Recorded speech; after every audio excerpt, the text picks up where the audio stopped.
Obrigado, Senhor, por esta manhã. Obrigado, Deus, por cada um que o Senhor permitiu a estar aqui, para que pudéssemos compartilhar desse tempo juntos, ó Deus.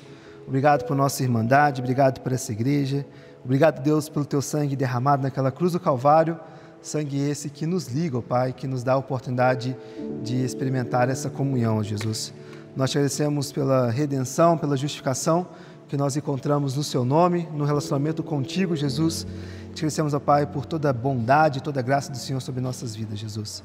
Nós te agradecemos por esse culto, por essa mensagem também, que nós vamos ter a oportunidade de conversar sobre o Seu texto, ó Pai. Que o Senhor nos ajude, que o Senhor fale aos nossos corações, que não seja eu falando, ó Deus, mas o Senhor falando conosco essa manhã, para a honra e para a glória do Teu nome, Jesus. Nós te louvamos, te agradecemos e oramos, ó Deus, em Teu nome. Amém. Amém. Queridos, abram suas Bíblias em Romanos, capítulo 2. Romanos 2. Ó, os pequenos, essa aqui é para vocês, tá bom? Vocês já viram alguém usando um uniforme? Por exemplo, um jogador de futebol, sim, né? Um bombeiro, um lutador, um bombeiro, um policial. Já viram, né? Eles usam uniforme, não usam? Ah, isso aí. Agora, se alguém veste uma roupa de bombeiro, isso significa que essa pessoa, ela sabe apagar incêndios? Então, se eu vestir a roupa de bombeiro, quer dizer que eu sei apagar um incêndio, ou que eu sei salvar uma vida? Ah, interessante, viu? Só que é o seguinte, não, se eu vestir a roupa, só vestir por colocar alguma roupa, não quer dizer que, na verdade, eu seja um bombeiro, ou que eu saiba apagar o incêndio. Mas olha só o que eu vou falar aqui para você sobre a nossa mensagem de hoje. Hoje a gente vai falar algo na Bíblia, bem parecido sobre isso. Na Bíblia tem uma coisa chamada sobre circuncisão.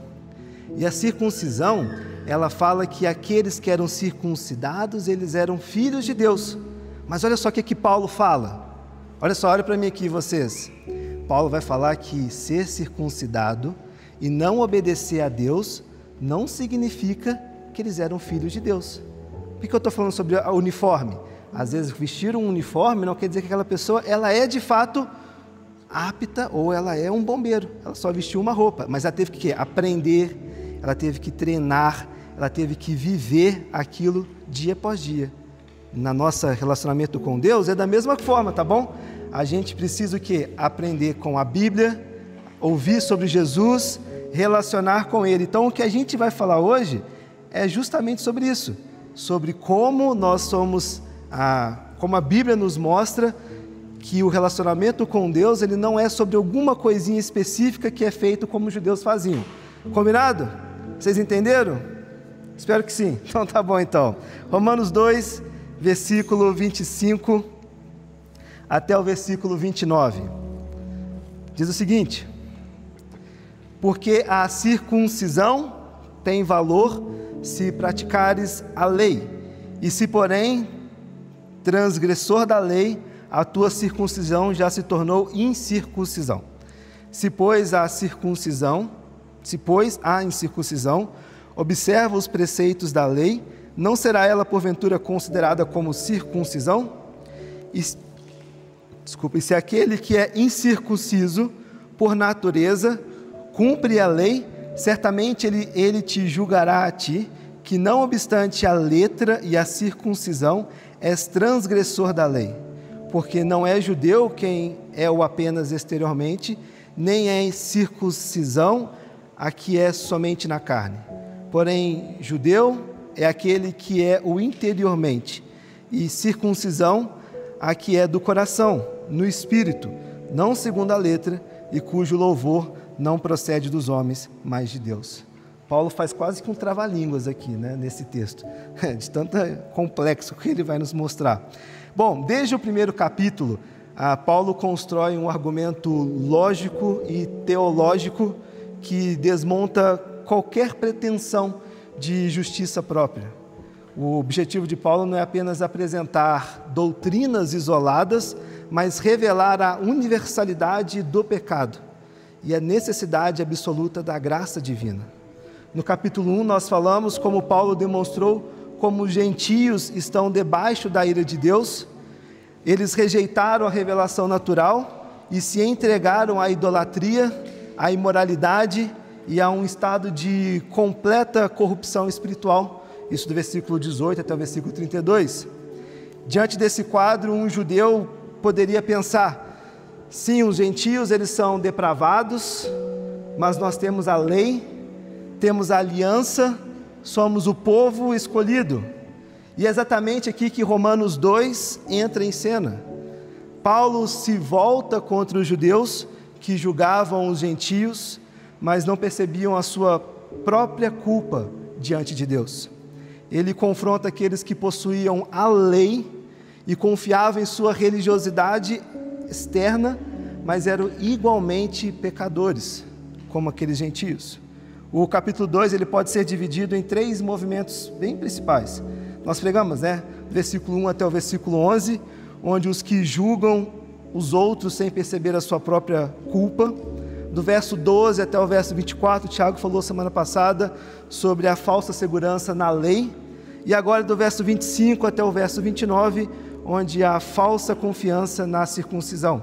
É que entra o nosso foco, o que a gente quer conversar em cima desse texto. A circuncisão, queridos, o principal símbolo externo da aliança de Deus para com Israel, é inútil sem um coração verdadeiramente transformado. É isso que Paulo fala aqui com essas palavras. O verdadeiro judeu não é aquele que tem um sinal físico em seu corpo, mas aquele que tem um coração regenerado pelo Espírito.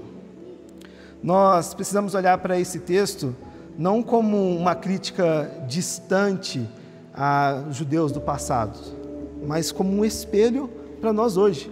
O que nós queremos ver é como esse texto também fala para nós hoje. O que Paulo está denunciando aqui não é apenas um erro teológico, se assim a gente pode dizer, cometido há 2000 anos atrás, mas é um perigo constante para qualquer um de nós que em algum momento possa confiar mais na nossa experiência religiosa do que na graça transformadora de Deus. Nós precisamos nos perguntar, queridos, será que em algum momento nossa confiança espiritual se deslocou do Evangelho para as nossas práticas religiosas? O perigo que Paulo aponta aqui, ele é bem real. Podemos nos tornar pessoas que sabem tudo sobre a Bíblia, tudo sobre a palavra, mas que falham em viver essa verdade, que falham em viver a verdade de maneira profunda, como as Escrituras, como o Evangelho nos mostra. Nós podemos ser crentes que sabem argumentar sobre teologia reformada, mas que lutam para viver a fé de maneira humilde e quebrantada.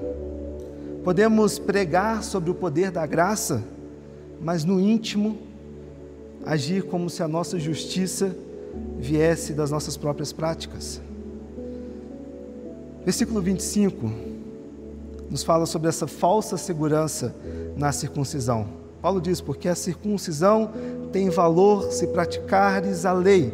Se, porém, és transgressor da lei, a tua circuncisão se torna incircuncisão. Irmãos, pensem um momento. Como nós sabemos que pertencemos ao povo de Deus? O que nos dá essa certeza? Se perguntarmos a um judeu do primeiro século, a resposta viria de imediato: eu sou circuncidado, eu sou descendente de Abraão, então eu tenho a lei, eu sou filho de Deus. Mas Paulo desmascara essa segurança enganosa, e ele declara algo muito ousado, de que a circuncisão ela não tem valor se não houver uma obediência à lei. Tiago até mencionou domingo passado, não só a lei, mas também a todos os mandamentos que tem ali, seus 630 mandamentos e preceitos que há em todo o contexto judaico. E esse raciocínio, queridos, ele era chocante para os judeus. Eles cresceram ouvindo que a circuncisão era um sinal da aliança de Deus com Israel. Para muitos, ser circuncidado era uma garantia automática de pertencimento ao povo de Deus e de aceitação por Deus. Porém, Paulo diz bem claramente aqui: se você transgride a lei, sua circuncisão, ela não tem mais valor. Em outras palavras, o sinal externo da aliança, o sinal físico da aliança, não tem sentido se a vida da pessoa não reflete mais essa aliança. E o que a circuncisão ela representava? A circuncisão ela foi instituída por Deus, você vai observar isso lá em Gênesis 17, do 9 até o 14, onde Deus fala para Abraão, trazendo ali um sinal da aliança entre ele e Abraão. Era um rito físico que representava essa separação para Deus, para a santidade, para o compromisso com a aliança divina. E de acordo com a mentalidade judaica da época, ser circuncidado significava ser parte do povo escolhido, ter acesso às promessas feitas a Abraão, estar sob a proteção da aliança. O próprio Talmud, a Midrash, são os textos judaicos, reforçavam essa crença, e a tradição judaica registrava que Deus jurou a Abraão que nenhum circuncidado seria enviado ao inferno, para podermos ver como era a mentalidade dos judeus sobre a circuncisão e sobre as promessas que Deus havia feito lá em Gênesis 17 para Abraão.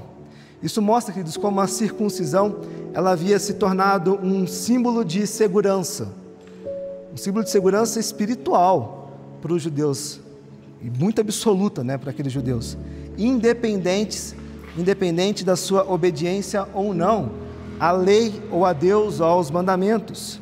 Mas Paulo, quando ele diz que a circuncisão sem a obediência ela é inútil, ele destrói essa ideia que o judeu trazia consigo. E ele está mostrando que um rito externo, que é a circuncisão, ela não pode substituir um coração obediente. Quando olhamos para os judeus do tempo de Paulo, nós podemos pensar, como eles puderam confiar tanto em um sinal externo sem considerar o coração? Mas se olharmos mais de perto, será que nós não cometemos, queridos, o mesmo erro, porém de outra forma? O problema dos judeus não era apenas a confiança na circuncisão em si, mas a confiança em um símbolo religioso, enquanto eles ignoravam a transformação interior que Deus exigia deles. Eles achavam que eram justos por possuírem a lei, mas não obedeciam àquela lei. Agora, olhe para nós, olhe para a sua vida. Qual é a nossa circuncisão? Onde nós temos colocado a nossa confiança? Para muitos de nós, especialmente nesse contexto em que nós vivemos, esse contexto teológico, esse contexto onde nós reconhecemos a soberania das Escrituras, o grande perigo não está nos ritos, mas no conhecimento. Nos orgulhamos da profundidade teológica, da clareza doutrinária, da fidelidade às Escrituras. Buscamos estudar, compreender, defender a verdade, e isso é algo muito bom, devemos fazer isso. Mas o que acontece quando o nosso conhecimento cresce, mas a nossa piedade não acompanha esse conhecimento? O erro que nós podemos cometer é o mesmo dos judeus. Acharmos que nós sabemos muito sobre Deus equivale a estar próximo de Deus. Se nós formos sinceros, percebemos que é possível conhecer a doutrina da graça, mas viver sem graça para com os outros. É possível defender a soberania de Deus, mas viver ansiosos como se tudo dependesse de nós. Falar sobre a centralidade das Escrituras, e aqui eu não acho que é o nosso contexto, nossa aqui igreja, mas é o contexto da teologia reformada, falar sobre a centralidade das Escrituras e passar mais tempo estudando a Bíblia para debates do que buscando conhecimentos e comunhão com Deus. Refutar heresias, mas sermos indiferentes aos pecados que estão em nossa própria vida. O apóstolo Paulo diria a nós hoje: se o estudo da teologia não produz obediência, transformação e amor, de nada vale. É como a circuncisão sem obediência. Um sinal sem substância, uma marca que não altera a essência. A teologia, queridos, a teologia reformada, ela é um presente valioso, é um tesouro que nos foi confiado. Mas nós não podemos fazer dela apenas um sistema de ideias a serem dominados. Ela precisa ser a verdade que nos domina. Calvino, em suas Institutas, ele deixou claro que a teologia não é apenas um conhecimento abstrato, mas um caminho para a piedade. E ele escreveu, parafraseando: a verdadeira doutrina nunca reside meramente na língua, mas antes penetra o coração e molda a vida. Vou repetir: a verdadeira doutrina nunca reside meramente na língua, mas antes penetra o coração e molda a vida. Se nós não permitirmos que a verdade que nós conhecemos nos transforme em pessoas mais humildes, mais santas, mais amorosas, mais piedosas, então nós estamos repetindo o mesmo erro dos judeus de Romanos 2, versículo 25. Estamos confiando na posse da verdade, mas não vivendo segundo ela. O cristianismo não é apenas uma teologia correta, queridos, mas é uma vida moldada por essa teologia. A teologia, como bem falamos, ela é bela, mas se ela não nos torna mais parecidos com Cristo, ela está sendo apenas um exercício intelectual e não um caminho para a santidade. No verso 26 e verso 27, Paulo vai falar sobre essa obediência que vale mais do que ritos externos. Ele diz: se pois... Vou beber uma água aqui. Versículo 26. Se pois há incircuncisão, observa os preceitos da lei, não será ela porventura considerada como circuncisão? E se aquele que é por natureza incircunciso cumpre a lei, certamente ele te julgará, que tendo a letra da lei e a circuncisão, és transgressor da lei. Se a afirmação de Paulo no versículo 25, ela já foi chocante para os judeus, dizendo que a circuncisão ela não valia nada sem obediência, o que ele diz agora é ainda mais escandaloso.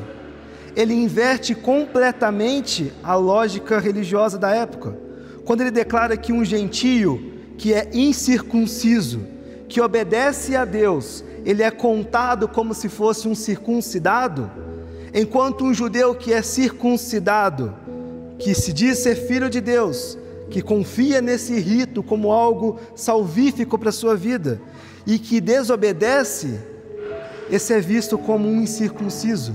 Ele inverte a lógica das coisas, ele inverte a religião, ele inverte o pensamento daqueles homens. O que Paulo está dizendo aqui é que desafia uma mentalidade que estava profundamente enraizada nos pensamentos religiosos dos judeus.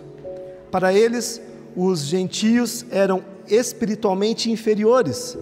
A gente falou isso lá nos versículos 1 até o 11, quando eles começaram quando Paulo vira a chave, né?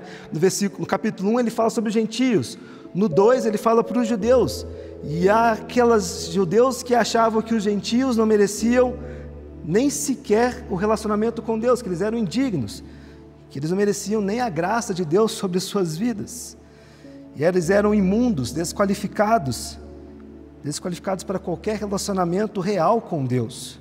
Mas Paulo está dizendo que o que importa não é o sinal externo da aliança, não é a circuncisão, mas é a obediência real ao Senhor. E essa é uma reviravolta bem radical que Paulo traz na sua carta. O judeu pensava: eu sou parte do povo da aliança porque eu tenho a circuncisão. Mas Paulo vai responder para eles: se você não vive em obediência, então a sua circuncisão não significa nada. E se um gentio obedece, ele é contado como parte do povo de Deus.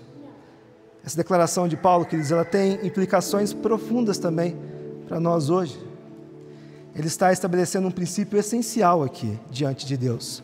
Não são os rituais ou a identidade religiosa que definem alguém, mas é a obediência e o coração transformado que irá definir alguém. Para a gente entender a força desse argumento de Paulo, nós precisamos lembrar de um princípio presente desde o Antigo Testamento. Deus nunca quis apenas sinais externos. Pelo contrário, Ele sempre buscou um povo que obedecesse de coração. Lá em Deuteronômio capítulo 10, versículo 16, vou ler 3 textos aqui. Deuteronômio 10, 16 vai dizer: circuncidem o seu coração e deixem de ser obstinados. 1 Samuel capítulo 15, versículo 22 diz: acaso tem o Senhor tanto prazer em holocaustos e sacrifícios, quanto em que se obedeça a sua palavra? A obediência é melhor que o sacrifício. Isaías capítulo 1, do verso 11 até o 17, não todo o texto, mas a ideia diz que Deus rejeita os sacrifícios dos povos, porque eles praticam injustiça e hipocrisia. Paulo, queridos, está apenas reafirmando que sempre foi a vontade de Deus. Um coração obediente vale mais do que qualquer ritual religioso. Agora vejam a força desse argumento. Paulo não apenas diz que a circuncisão sem obediência ela é inútil, mas que o gentio que obedece é contado como circuncidado. Isso significa que Deus não julga por aparências ou por tradições externas.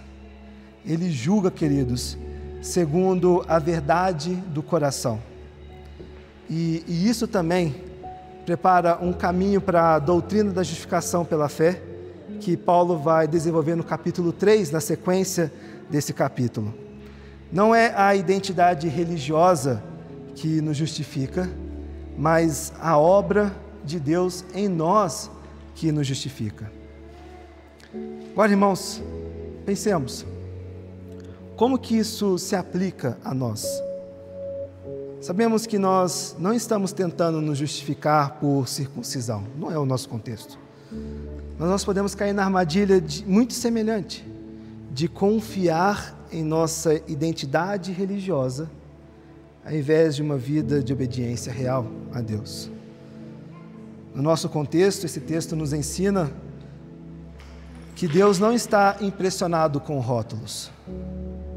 Não basta dizermos somos reformados, somos batistas, somos crentes, se isso não se traduz em uma vida de santidade e de humildade. Não basta sermos capazes de explicar a confissão de fé se o nosso coração ele está frio para Deus. Não basta termos conhecimento profundo das Escrituras se nós não somos obedientes àquilo que ela nos ensina. Novamente, o verdadeiro cristianismo não está na erudição, mas sim na transformação do coração e na obediência real. Precisamos nos certificar de que o nosso conhecimento de Deus está nos tornando mais piedosos e não apenas mais inteligentes. Verso 28 e verso 29, para fechar esse raciocínio, Paulo vai trazer a verdadeira circuncisão, que é a circuncisão do coração. Ele diz, porque não é judeu quem o é apenas exteriormente, nem é circuncisão a que é somente na carne. Porém, judeu, veja bem, judeu é aquele que o é interiormente, e a circuncisão é a do coração, no espírito, não segundo a lei, e cujo louvor não procede dos homens, mas de Deus. Depois de demonstrar essa falsa confiança dos judeus na lei e na circuncisão, Paulo agora dá a definição final, do verdadeiro povo de Deus. E ele declara que ser judeu não é uma questão de descendência ou sinais externos, mas é uma questão do coração. Fico imaginando os homens judeus ouvindo Paulo dizer isso, lendo Paulo dizer isso, com toda a pompa que eles carregavam sobre as suas tradições, sobre a sua descendência, sobre serem filhos de Abraão, sobre a sua circuncisão, sobre serem obedientes à lei. E Paulo agora vai dizer que todos aqueles que obedecem de coração, sem marca ou não física, esses são os verdadeiros judeus. Queridos, essa é uma conclusão revolucionária que Paulo traz aqui. Como falamos, para um judeu do primeiro século, sua identidade estava completamente ligada à sua linhagem e aos ritos da aliança. Mas Paulo está dizendo que o verdadeiro judeu não é aquele que tem a marca física, mas é aquele cujo coração foi transformado pelo Espírito Santo. Aqui Paulo estabelece um princípio central do Novo Testamento. Deus não está construindo um povo baseado em etnias ou em tradições, mas Deus está construindo um povo baseado em corações regenerados, corações transformados, corações que são obedientes ao Evangelho, à sua mensagem de transformação. E a ideia de uma circuncisão do coração não era uma ideia nova. Desde o Antigo Testamento, Deus já chamava o povo para algo mais profundo do que para um sinal físico. Deuteronômio, de novo, capítulo 30, versículo 6, vai dizer: o Senhor, seu Deus, circundará o seu coração e o coração dos seus descendentes, para que vocês o amem de todo o coração e de toda a alma e vivam. Jeremias capítulo 4, versículo 4 diz: circuncidem-se para o Senhor, tirem o prepúcio do seu coração. Ezequiel capítulo 36, versículo 26: darei a vocês um coração novo e porei um espírito novo em vocês. Paulo agora deixa claro que o que Deus sempre desejou não era um povo apenas marcado por um sinal externo em seu corpo, mas um povo cujo coração fosse um coração transformado. E essa transformação, ela não acontece pela obediência à lei, mas pelo Espírito Santo, transformando, moldando, regenerando nossos corações, nos dando um novo coração para aqueles que pertencem a Cristo. Esse texto, queridos, nos leva a uma separação clara entre religião vazia e uma fé verdadeira. Há o cristianismo de aparência, aqueles que estão preocupados com rótulos, títulos e reconhecimento dos homens. O cristianismo de aparência é aquele que valoriza mais a reputação do que a transformação. Um cristianismo de aparência é aquele que tem uma identidade cristã, mas não tem uma vida cristã. Já o cristianismo de substância, aquele que é uma fé verdadeira, esse vive para agradar a Deus e não aos homens. Esse não busca apenas conhecimento, mas transformação. E a sua fé não é algo exterior, mas algo que vem do coração e se reflete na vida. Paulo termina esse trecho dizendo que o verdadeiro judeu, ou seja, o verdadeiro filho de Deus, é aquele cujo louvor não vem dos homens, mas vem de Deus. Isso significa que a aprovação que buscamos, ela não deve ser dos outros, mas ela é do Senhor. O maior testemunho de uma fé genuína não está no quanto nós sabemos, ou no quanto nós falamos, ou no quanto nós nos parecemos religiosos, mas no quanto Deus está operando em nossas vidas, no quanto a nossa vida comum e diária reflete aquilo que nós acreditamos sobre a mensagem do Evangelho, no quanto o nosso relacionamento íntimo com Deus, a vida de piedade, a vida de devoção, a vida de entrega à palavra, transforma a forma como nós nos relacionamos com Deus e uns com os outros, no quanto o que exala de nossas vidas. Esse é o maior testemunho de uma fé genuína. Um coração regenerado, transformado, moldado pelo Espírito e mostrando não os seus próprios méritos, mas mostrando a graça de Deus operando através da vida de cada um.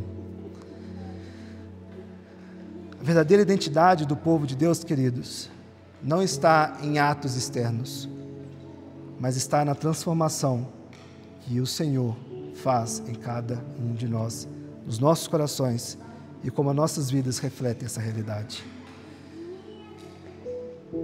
Nós podemos, depois desse texto, afirmar que a identidade espiritual, ela não vem de rituais ou símbolos externos, mas de um coração transformado, que o verdadeiro povo de Deus não é definido por tradições, mas pela obra do Espírito Santo, e Deus não se impressiona com conhecimento teológico ou práticas religiosas, se o nosso coração não estiver nele.